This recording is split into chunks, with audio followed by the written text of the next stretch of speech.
पूर्व काल में जब सारा जगत एक अर्णव के जल में निमग्न हो गया था, समस्त चराचर प्राणी नष्ट हो गए थे, उस समय देवादिदेव सनातन परमात्मा ब्रह्मा जी अविनाशी पर ब्रह्म का जप करने लगे थे। अविनाशी पर ब्रह्म का जप करते करते उनके आगे श्वास निकला। साथ ही भगवान के दर्शन के अनुरागवश उनके नेत्रों से जल निकल आया। प्रेम के आंसुओं से परिपूर्ण वह जल की बूंद पृथ्वी पर गिर पड़ी। उसी से आंवले का महान वृक्ष उत्पन्न हुआ, जिसमें बहुत सी शाखाएं और उपशाखाएं निकली थीं। वह फलों के भार से लदा हुआ था। सब वृक्षों में सबसे पहले आंवला ही प्रकट हुआ, इसीलिए उसे आदि रूह कहा गया। ब्रह्मा ने पहले आंवले को उत्पन्न किया, उसके बाद समस्त प्रजा की सृष्टि की। जब देवता आदि की भी सृष्टि हो गई, तब वे उस स्थान पर आए जहां भगवान विष्णु को प्रिय लगने वाला आंवले का वृक्ष था। उसे देखकर देवताओं को बड़ा आश्चर्य हुआ। उसी समय आकाशवाणी हुई, यह आंवले का वृक्ष सब वृक्षों से श्रेष्ठ है, क्योंकि यह भगवान विष्णु को प्रिय है। इसके स्मरण मात्र से मनुष्य गोदान का फल प्राप्त कर लेता है। इसके दर्शन से 2 गुना फल और फल खाने से 3 गुना पुण्य प्राप्त होता है। इसलिए सर्वथा प्रयत्न करके आंवले के फल का सेवन करना चाहिए, क्योंकि वह भगवान विष्णु को परम प्रिय एवं समस्त पापों को नाश करने वाला है। अतः समस्त कामनाओं की सिद्धि के लिए आंवले के वृक्ष का पूजन करना उचित है। जो मनुष्य कार्तिक में आंवले के वन में भगवान श्री हरि की पूजा तथा आंवले की छाया में भोजन करता है, उसका पाप नष्ट हो जाता है। आंवले की छाया में वह जो भी पुण्य करता है, वह कोटि गुना हो जाता है। प्राचीन काल की बात है, कावेरी के उत्तर तट पर देव शर्मा नाम के एक विख्यात श्रेष्ठ ब्राह्मण थे, जो वेद वेदांगों के पारंगत विद्वान थे। उनके एक पुत्र हुआ जो बड़ा दुराचारी निकला। पिता ने उसे हित की बात बताते हुए कहा, बेटा, इस समय कार्तिक का महीना है, जो भगवान विष्णु को बहुत ही प्रिय है। तुम स्नान, दान, व्रत और नियमों का पालन करो। तुलसी के फूल सहित भगवान विष्णु की पूजा करो। भगवान के लिए दीपदान, नमस्कार तथा प्रदक्षिणा करो। पिता की यह बात सुनकर वह दुष्टात्मा पुत्र क्रोध से जल उठा। उसके होंठ फड़कने लगे और उसने पिता की निंदा करते हुए कहा, तात, मैं कार्तिक में पुण्य संग्रह नहीं करूंगा। पुत्र का यह उद्दंडता पूर्वक वचन सुनकर देव शर्मा ने क्रोध पूर्वक कहा, ओ दुर्बुद्धि, तू वृक्ष के खोखले में जाकर चूहा हो जा।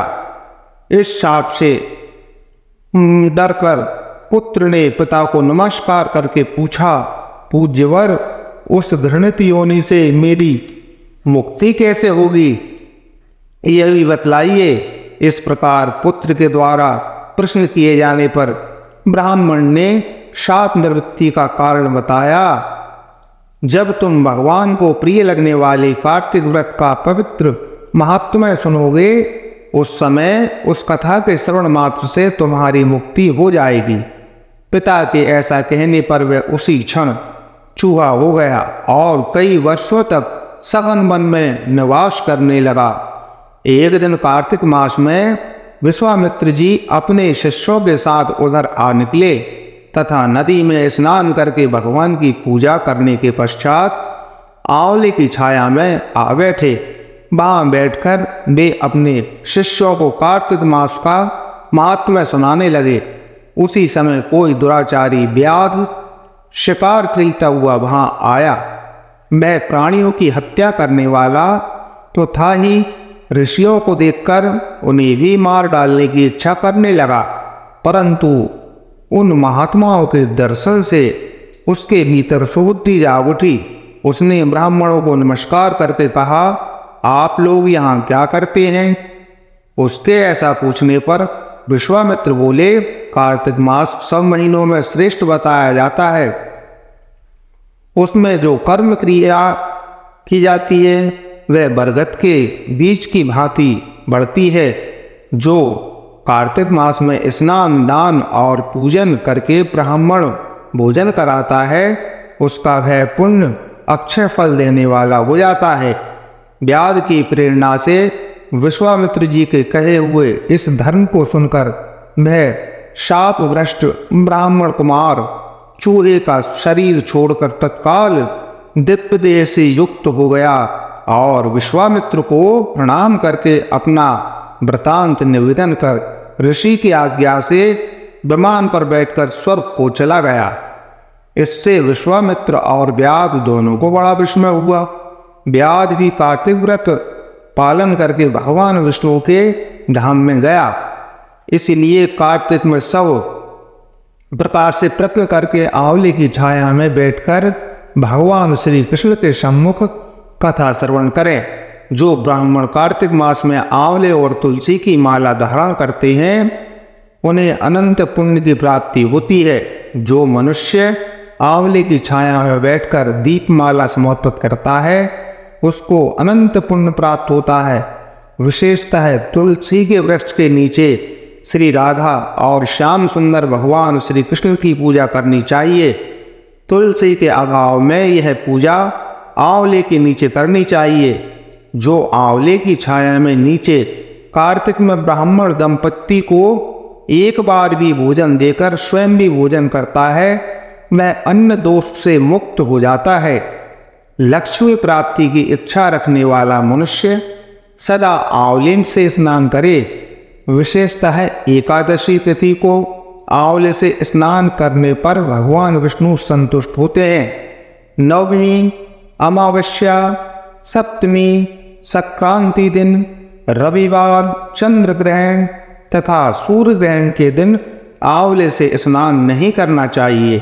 जो मनुष्य आंवले की छाया में बैठकर पिंडदान करता है उसके पितर भगवान विष्णु के प्रसाद को प्राप्त कर मोक्ष को प्राप्त करते हैं। तीर्थ या घर में जहाँ जहाँ मनुष्य आंवले से स्नान करता है वहाँ वहाँ भगवान विष्णु स्थित होते हैं। जिसके शरीर की हड्डियाँ आंवले के स्नान से धोई जाती हैं वह फिर गर्भ में वास नहीं करता।